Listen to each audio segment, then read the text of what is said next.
Day 9. The slandering tongue. To hide hatred is to be a liar. To slander is to be a fool.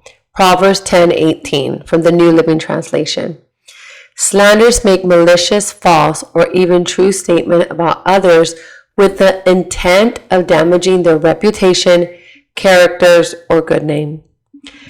Potential campaigners are notorious for releasing slandering statements to the media with the hope of devastating their opponents. Rare is the candidate who runs a totally clean campaign these days. Slandering is not limited to politicians, however. Given certain circumstances, anyone can be tempted to denigrate another. One thing that we can be assured of is that there won't be any slanders in heaven. Lord, who may dwell in your sanctuary? Who may live on your holy hill? He who walks is blameless and who does what is righteous, who speaks the truth from his heart and has no slander on his tongue, who does his neighbor no wrong and casts no slurs of his fellow men. Psalms 15 verse 1 through 3. Can you recall a time you made detracting remarks about someone? What was your motive in doing so? Why did you feel the need to diminish that person's character in the eye of another? Were you speaking out of pain or being hurt by her? Did you envy her accomplishment? If so, have you not learned how to let your envy motivate you to achieve your own goals rather than cause you to defame another?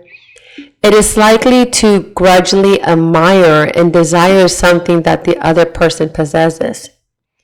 Some people who are so insecure and easily threatened that may feel that they must cast aspirations of the character of others who they perceive as the competition in order to maintain their position. Such was the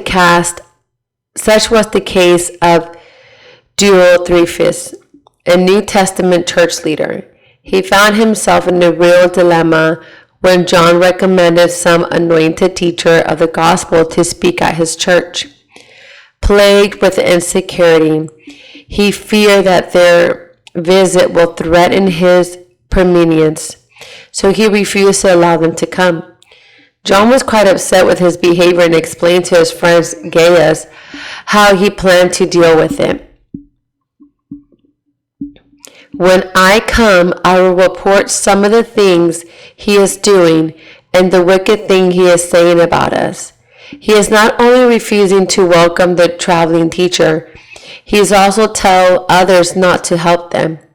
And when they do help, he puts them out of the church. 3 John chapter 1 verse 10 from the New Living Translation. You can find many Diotrephes in sacred and secular organizations. They cast aspirations or threaten newcomers. They accuse bright, talented women of getting ahead by means other than skill, talents, and qualifications. They look for a chink in their victim's armor. Contrary to what they think, diminishing the image of another is not going to enhance their image. Restoring to slander is clear evidence that one has not embraced certain of God's promises. For instance, because Psalm 75 verses 6 through 7, I know for certain that promotions and exaltation come from God rather than men. The truth causes me to be a team player. There's no reason for me to snuff out anybody's light so that mine will shine. Further, God has declared that no man has thwarted his purpose for our lives. The Lord Almighty has spoken. Who can change his plans? When his hand moves, you can stop him. When his hand moves, who can stop him? Isaiah 14 verse 27 from the New Living Translation. Since God has secured our destiny and has promised to avenge all wrongs perpetrated against us. Why engage in slander? I find it interesting that the Greek word for slandered is derived from diabolos, which means devil.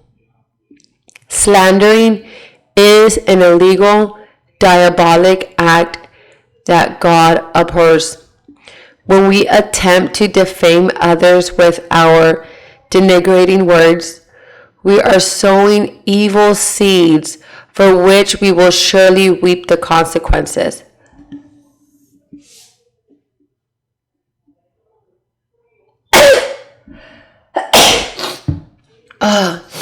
Bless me.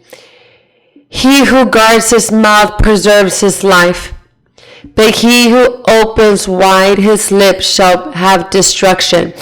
Proverbs 13:3 from the New King James Version. I refuse to be a slanderer.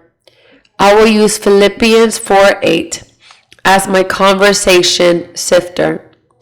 Therefore, whatever things are true, noble, just, pure, lovely, and a good report, if there's any virtue and if there's anything praiseworthy about someone, I comment only on these things.